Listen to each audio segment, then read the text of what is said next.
Entonces, ¿hay alguna duda, algo que esté pendiente?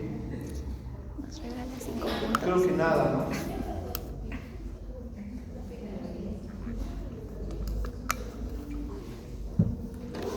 Entonces, en la anterior clase vimos, ¿no?, lo que son ácidos fuertes, ácidos débiles. Ácidos fuertes, ácido clorhídrico, ácidos débiles, ácido carbónico. Igualmente vimos lo que son bases fuertes, como es el oxidrilo, bases débiles, lo que es el ion bicarbonato. Entonces, son reacciones químicas que se producen a nivel de organismos, a nivel de los líquidos corporales, ya sean extracelulares e intracelulares. Entonces, estas reacciones, porque tenemos que saber esto, porque aquí se van a producir reacciones de amortiguación, las cuales nos llevan a una homeostasis. Igual dijimos, ¿no?, que el pH, como se definía, era la concentración de hidrogeniones que presenta una solución. Por ejemplo, la sangre arterial, el pH es de 7.4. pH de la sangre arterial, o sea, la concentración de hidrógenos que tiene la sangre arterial. Entonces, esto lo vamos a ver yo creo que el jueves, cuando veamos una gasometría. Entonces, ahí siempre nos va a dar el pH, un pH normal que va entre más o menos 7.35 a 7.45, es un pH normal. Entonces, pacientes críticos, generalmente, que usted va a tener internado, que tiene problemas respiratorios, o usted ve que tiene una infección que le compromete, entonces usted saca sangre arterial y tiene que ver primeramente el pH. Si está en acidosis o está en alcalosis. Entonces, como dijimos, el pH normal va de 7.35 a 7.45. Ahora, si está un pH aumentado, ¿cómo están los hidrogeniones, Mariana? ¿Aumentados o disminuidos? Si el pH está aumentado, disminuido. ¿Por qué? Porque es el pH es inversamente proporcional al número de hidrogeniones. Y si el pH está disminuido, la concentración de hidrogeniones, ¿cómo está, Luis Fernández? Aumentado. Entonces, un pH disminuido es alcalosis o acidosis. Alcalosis. pH disminuido. Alcalosis. Es acidosis. pH menor a 7 es acidosis. pH mayor a 7, en este caso 7.45, sería alcalosis. ¿Ya?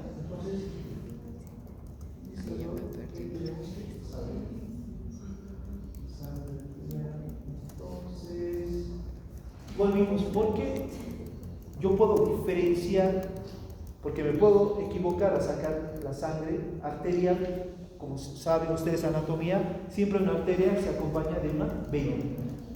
Entonces, si me sale un pH menor a 7.35 y el paciente, digamos, un paciente que está, no está comprometido, y el pH es menor a 7.35, yo tengo que suponer que es sangre venosa. Y como dijimos, ¿por qué tiene un pH menor? Es porque existe mayor concentración de hidrogeniones.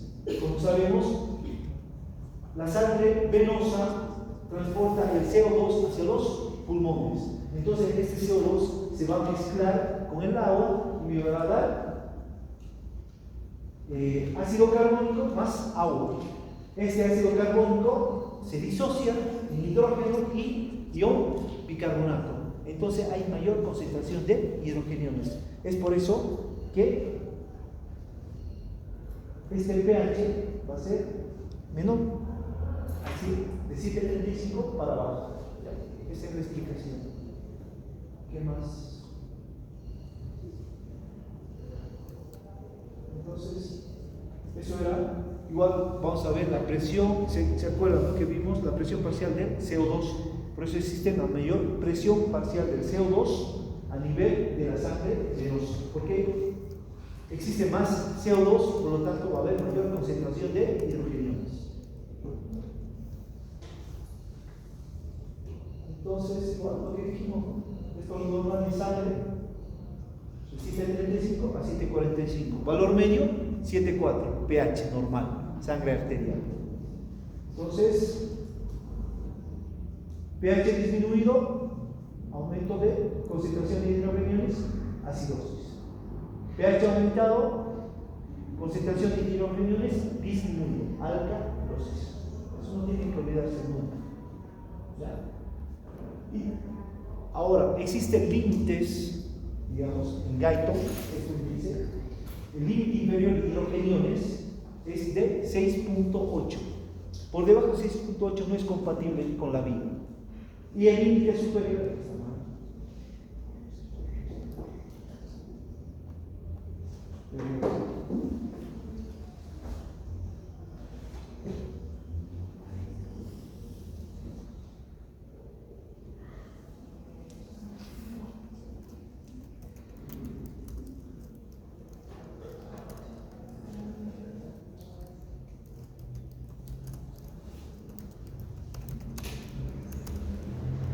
el límite superior en caso de alcalosis sería 8. ¿Ya? Entonces, siempre que yo esté controlando a un paciente, entonces tengo que ver estos límites. ¿Ya? Porque si supera estos límites, el paciente va a llegar a fallecer. ¿Ya? Igualmente, si van a hacer algún procedimiento, nosotros nos fijamos, pues si estaría un pH cercano a este 6.8, yo suspendo la cirugía. ¿Por qué? Porque sé que mi paciente va a fallecer dentro del quirófano, o cualquier procedimiento que yo esté haciendo. O póngale que es un paciente que hace diálisis, y si vos lo llevas con este pH a hacer diálisis, el paciente va a fallecer. Entonces, el pH, dependiendo, por ejemplo, a nivel celular, el pH intracelular normal es de 6 a 7.4. ¿Ya? Entonces, este pH va a disminuir mucho más, por ejemplo, cuando existe hipoxia por una mala irrigación. Por ejemplo, una hemorragia severa, hay menor cantidad de llegada de oxígeno, por lo tanto, esta célula entra en hipoxia, este pH de 6 a 7.4 va a disminuir mucho más. El pH de la orina, como ven, varía de 4 a 5.4. ¿Por qué?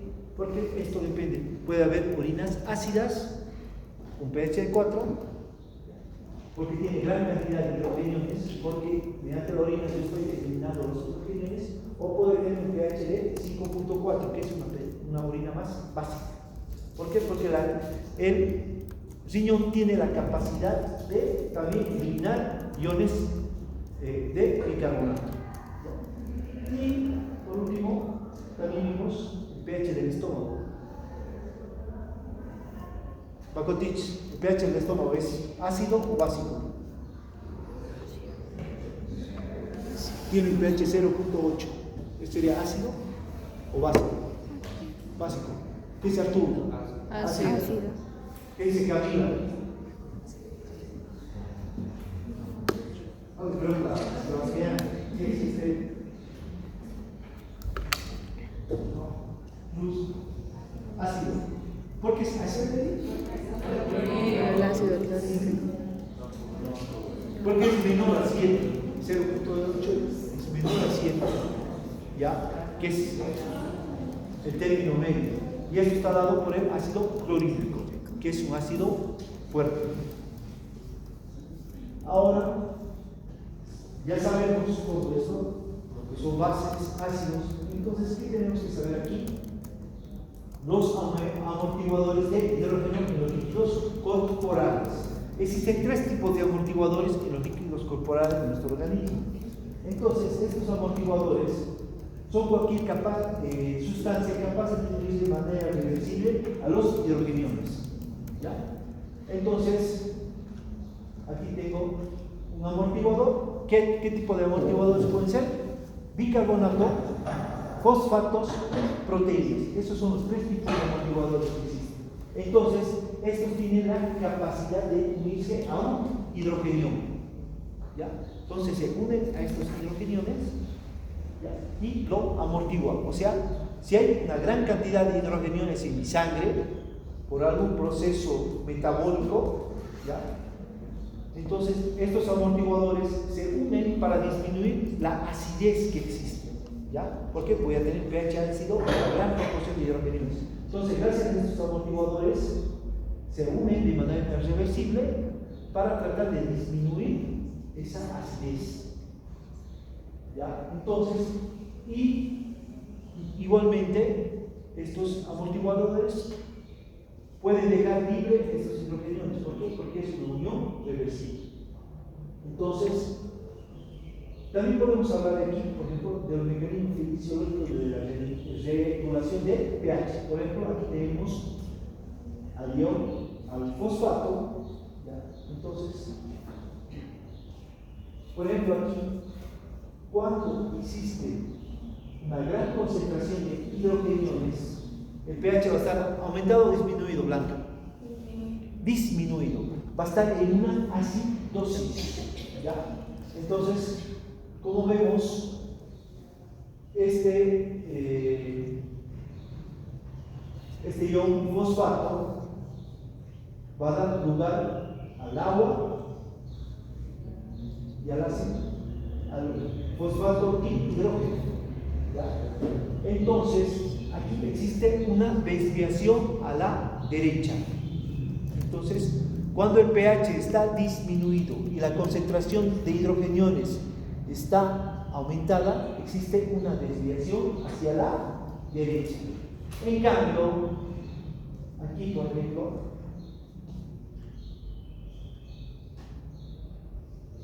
la concentración de hidrogeniones está disminuida. Existe mayor cantidad de bases. Por lo tanto, si hay concentración de hidrogeniones está disminuida, ¿el pH cómo va a estar, Carlos? Elevado. ¿Cómo está el pH? Elevado. Si los hidrógenos están disminuidos. ¿Ah? pH va a estar aumentado. ¿Cómo se llama eso, Arturo? Ya me perdí. Alcalosis. Entonces, A ver, pecho aumentado. la curva está hacia la izquierda, ¿ya? Hay una desviación a la izquierda. Entonces, cuando hay desviación a la izquierda, el pH está aumentado y la concentración de hidrogeniones está disminuida. Por ejemplo, cuando pasen visita médica, van a hablar de eso. ¿Cómo está el pH? Está desviado hacia la izquierda de la visita. Entonces, todo el mundo supone que hay una alcalosis, que el pH está aumentado y la concentración de los hidrogeniones está disminuida. Diferente si te dice está desviado a la derecha. Sabes que el paciente está en acidosis, el pH está disminuido y la concentración de hidrogeniones está aumentada. ¿Ya? Ahora, aquí tengo el sistema de amortiguación de bicarbonato. ¿Ya? Entonces, para que vean aquí, vamos a decir, tengo un ácido débil, que es el ácido carbónico. Entonces, este ácido carbónico se va a unir al agua y me va a dar hidrógeno más el ion bicarbonato. Entonces, esta es una unión reversible. ¿Por qué? Porque si este ion bicarbonato se vuelve a unir con el agua, me va a dar igualmente ácido carbónico nuevamente. ¿Ya? Ahora, este ácido carbónico, gracias a la anhidrasa carbónica, se va a desdoblar en agua CO2. ¿Ya? Entonces, ¿dónde se produce la anhidrasa carbónica? Esta anhidrasa carbónica se produce a nivel de los alvéolos pulmonares, en el epitelio de los túbulos renales, como recordaremos también hay anhidrasa carbónica a nivel de los glóbulos rojos. Entonces,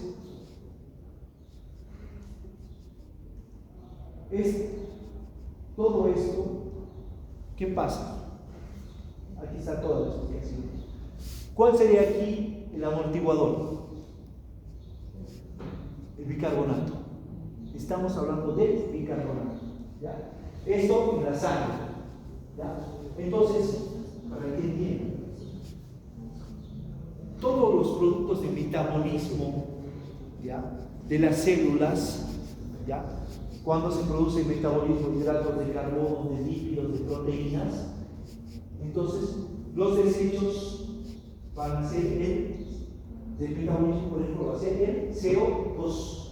¿Ya? Este CO2, como sabemos, va a ser transportado por los glóbulos rojos. ¿Hasta dónde tiene que ser transportado? A los pulmones, para que se produzca el intercambio gaseoso. Y como sabemos, este CO2, como dijimos aquí está, este CO2 que está en los glóbulos rojos, por la anhidrasa carbónica, ¿ya?, va a dar lugar a los hidrogeniones, ¿ya?, que serían estos. Entonces, estos hidrogeniones, más el CO2, más el ion bicarbonato, entonces este ion bicarbonato va a ir captando estos hidrogeniones, ¿ya?, y más el agua va a dar el ácido carbónico. Y este ácido carbónico, que es transportado por los glóbulos rojos, por la anhidrasa carbónica, se va a desdoblar en agua y CO2. Y este CO2 va a ser eliminado por la respiración. Entonces, esta es la manera de cómo el ion bicarbonato me va a amortiguar cuando hay mayor concentración de hidrogeniones en la sangre, ¿ya? Entonces, por ejemplo,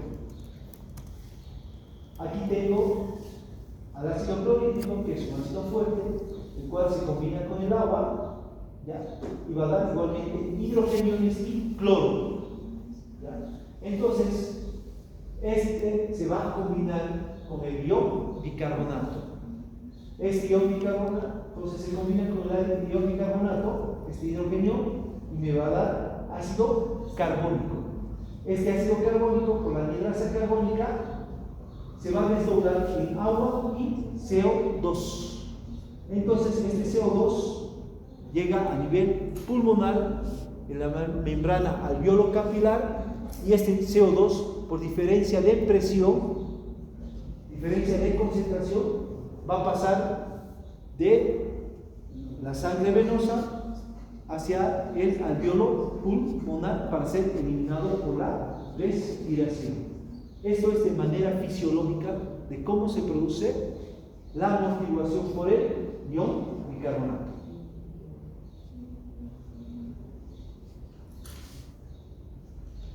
Igual, aquí vemos el bicarbonato de sodio, que es una base débil. Entonces, este igualmente se puede desdoblar, como vemos aquí, se desdobla en bicarbonato y sodio. Entonces, este ion bicarbonato se puede aprovechar cuando existen concentraciones de hidrogeniones en la sangre para que sea captado. Y así, con el ácido carbónico, gracias a la anhidrasa carbónica, se desdobla en agua y CO2, y este CO2 llega hasta la membrana alveolo capilar para ser eliminado por la respiración. ¿Ya? Entonces, tienen que comprender todo esto. ¿Para qué? Porque después vamos a ver lo que es acidosis, alcalosis respiratoria, acidosis y alcalosis metabólica.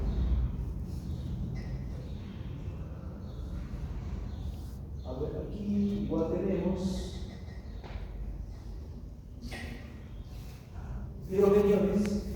Entonces, esto, hidrogenión, se une al ion bicarbonato más el agua, me va a dar ácido carbónico. Dijimos, por la anhidrasa carbónica me va a dar agua y CO2. Entonces, este CO2, cuando está aumentado, va a aumentar la frecuencia respiratoria para que sea eliminado por la respiración. Pero cuando el CO2 está disminuido, o sea, la concentración de CO2 está disminuida, entonces igualmente la frecuencia respiratoria igualmente disminuye. ¿Para qué? Para que no se elimine mayor cantidad de CO2. ¿Ya? Entonces, esta es la manera de cómo manejar la homeostasis, ¿ya? Para que el CO2 se mantenga dentro de parámetros normales. Igualmente, aquí tengo una base fuerte. ¿Cuál será aquí? El óxido de sodio. Este óxido de sodio, ¿ya?, se combina con el ácido carbónico y le va a dar ion bicarbonato. Este ion bicarbonato se va a disociar en sodio e ion bicarbonato. Entonces, este ion bicarbonato, ¿cómo se va a eliminar? Por los riñones. Son excretados por los riñones. Entonces, en resumen, ¿qué voy a decir yo aquí? El CO2, ¿cómo se eliminaría? Cuando hay una concentración elevada de CO2, ¿cómo lo eliminas? ¿Cuál sería el medio de eliminar el CO2? Lo pongo así.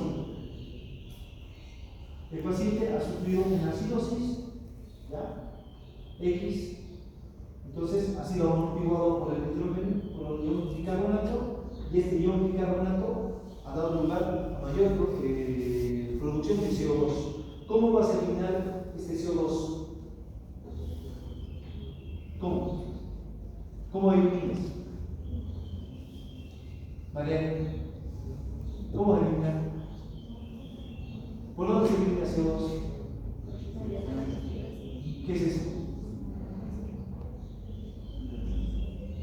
Por la respiración. Es la única manera de eliminar CO2.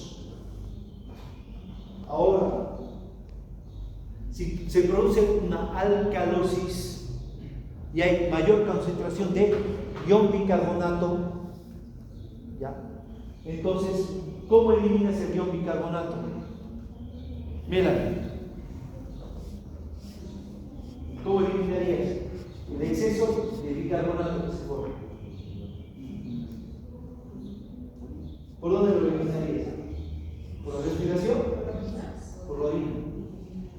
Por la orina. Los riñones son los encargados de eliminar el bicarbonato. Entonces, ¿qué decimos? El CO2 siempre se va a eliminar por la respiración. El bicarbonato siempre se va a eliminar por los riñones. Ahora, no sé, aquí debe haber personas que les gustan la matemática, la física. Hay una parte en el libro que es la ecuación de Henderson-Hasselbalch, que explica todo de cómo se produce este equilibrio de tanto del ion bicarbonato como del CO2, ¿ya?, que te da el pK, ¿ya? Entonces, una serie de fórmulas, ¿ya?, que se las dejo a ustedes, a los que son amantes de la matemática, de logaritmos, esas cosas que ya no me acuerdo desde el colegio, no veo.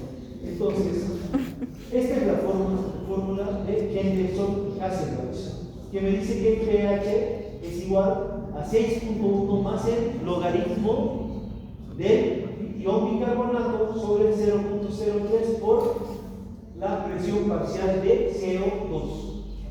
Ahí en el libro de Blanco, ustedes pueden revisar de cómo sale toda esta fórmula. ¿Ya? Ahí te desdobla todo de cómo sale esta fórmula.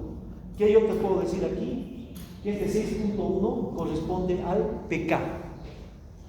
Así se llama. ¿Ya? Este pK en los líquidos corporales de nuestro organismo es de 6.1. Y nuestro pH normal, ¿cuánto era, Maylene? 7.4 promedio.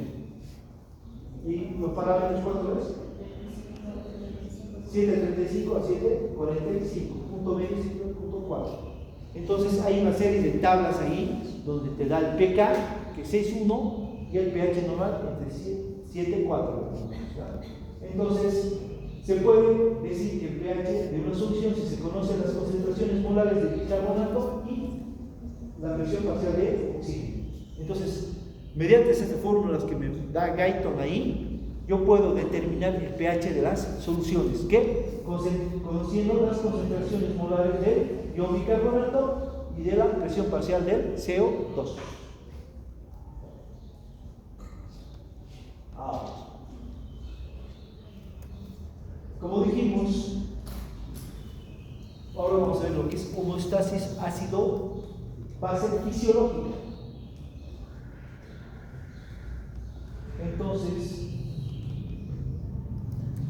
tengo pH aumentado.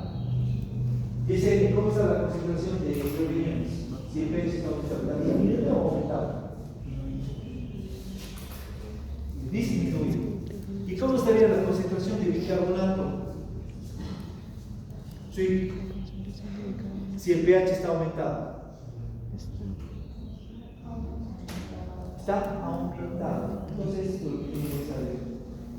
Si el pH está aumentado, la concentración de hidrogeniones va a estar disminuida.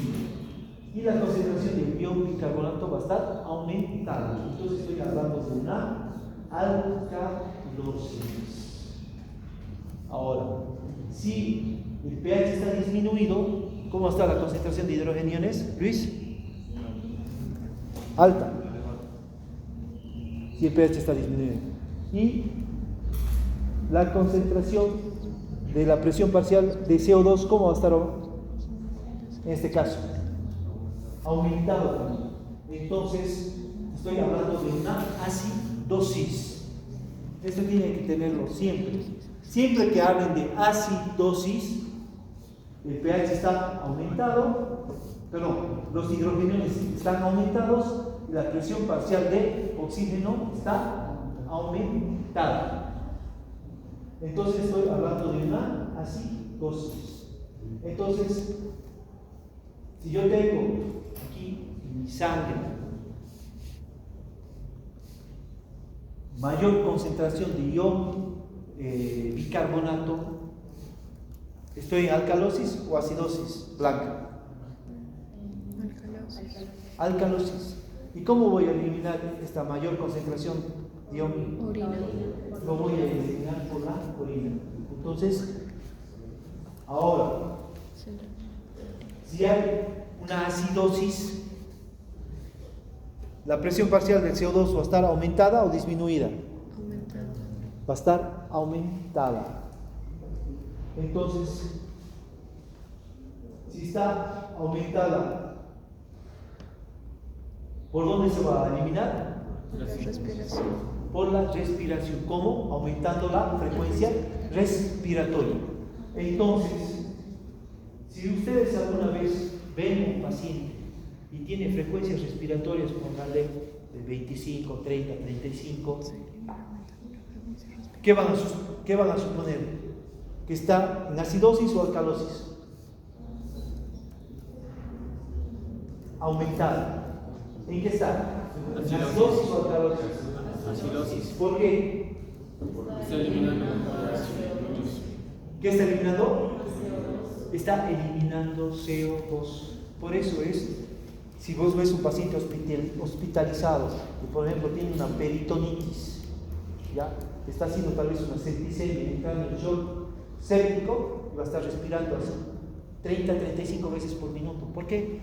Está tratando de compensar esa acidosis. El CO2 está aumentado, por lo tanto está tratando de eliminar el CO2 por la respiración. Ahora, si esta es la presión parcial de oxígeno, estaría disminuida, la frecuencia respiratoria disminuye. ¿Por qué? Porque quiere compensar la baja presión de la presión parcial de CO2. Entonces, ¿qué está haciendo nuestro organismo?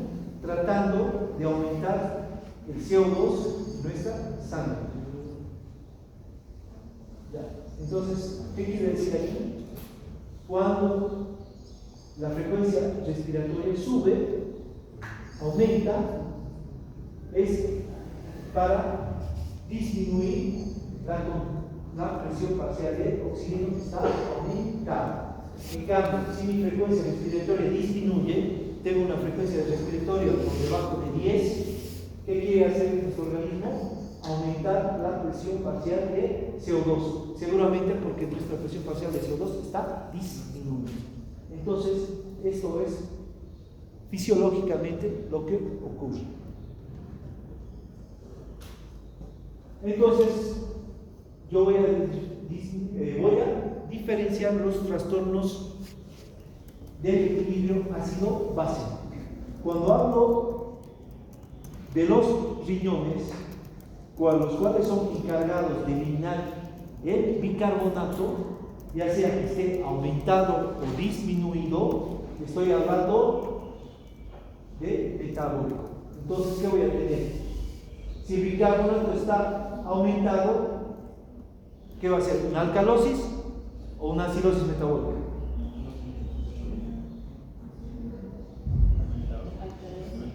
Si el ion bicarbonato está aumentado en la sangre, es una alcalosis metabólica. Si el ion bicarbonato está disminuido, va a ser una acidosis metabólica. ¿Ya?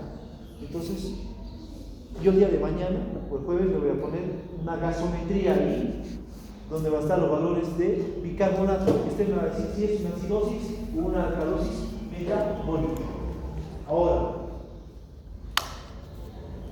si yo veo siempre la gasometría me trae la presión parcial de CO2. Si esta presión parcial de CO2 está aumentada, ¿qué va a ser? ¿Acidosis o alcalosis respiratoria? Es una acidosis respiratoria. En cambio, si la presión parcial de CO2 está disminuida, va a ser una alcalosis respiratoria.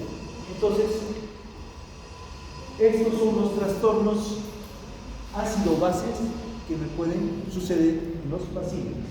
Puede haber una alcalosis metabólica o puede haber una acidosis metabólica. Siempre que yo esté hablando de metabólica, estoy hablando de ion bicarbonato. O puede ser una alcalosis respiratoria o una acidosis respiratoria. ¿Qué me tengo que fijar aquí? En la presión parcial del CO2.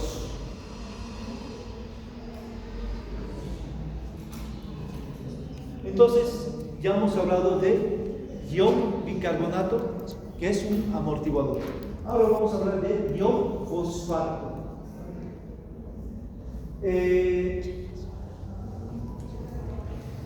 El ion bicarbonato que hablamos anteriormente, sobre todo este es un amortiguador de los líquidos extracelulares, sobre todo a nivel intravascular y el espacio extracelular.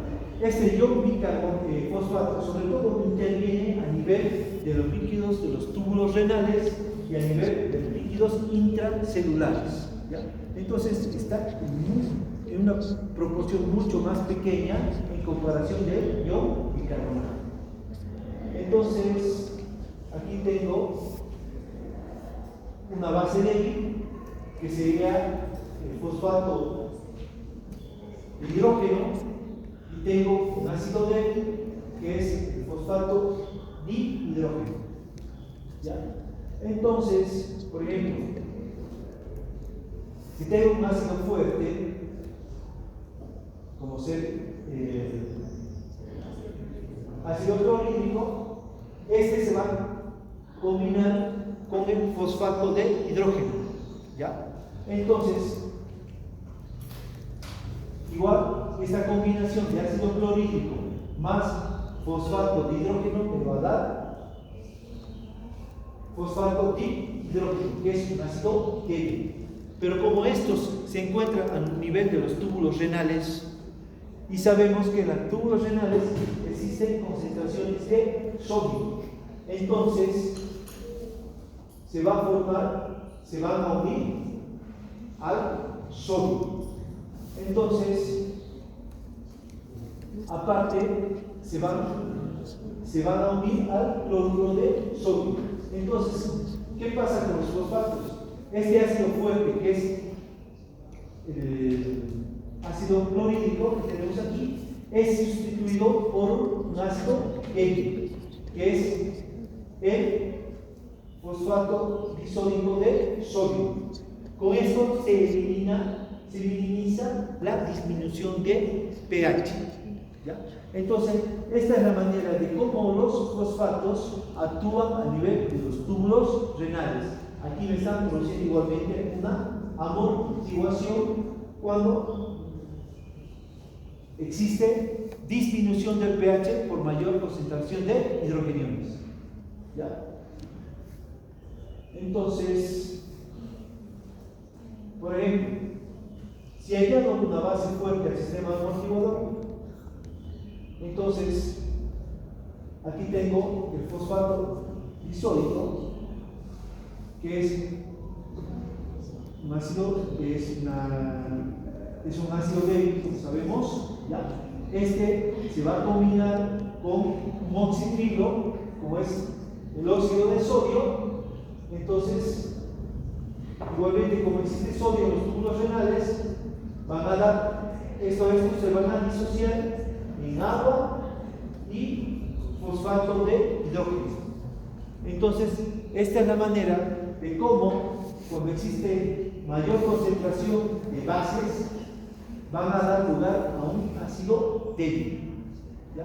Que es el fosfato monohidrógeno, ¿ya? Y como sabemos que en túbulos renales de concentración de sodio, se van a unir a los sodios. ¿Ya? Entonces, ¿quién maneja mucho esto? ¿Ustedes dónde van a volver a ver esto? En nefrología. ¿Ya?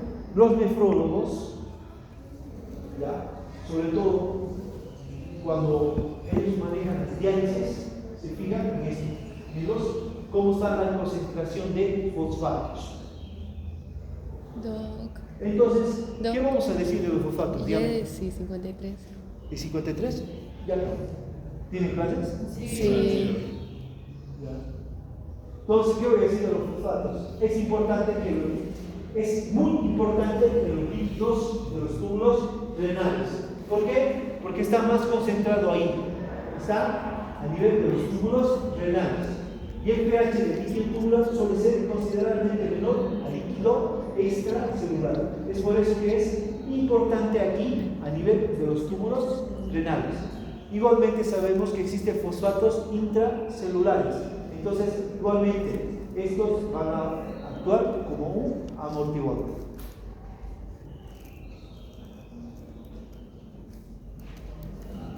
Bueno, quedaremos aquí. Mañana vemos las proteínas. Y ya vamos a analizar las gasometrías y ya terminamos.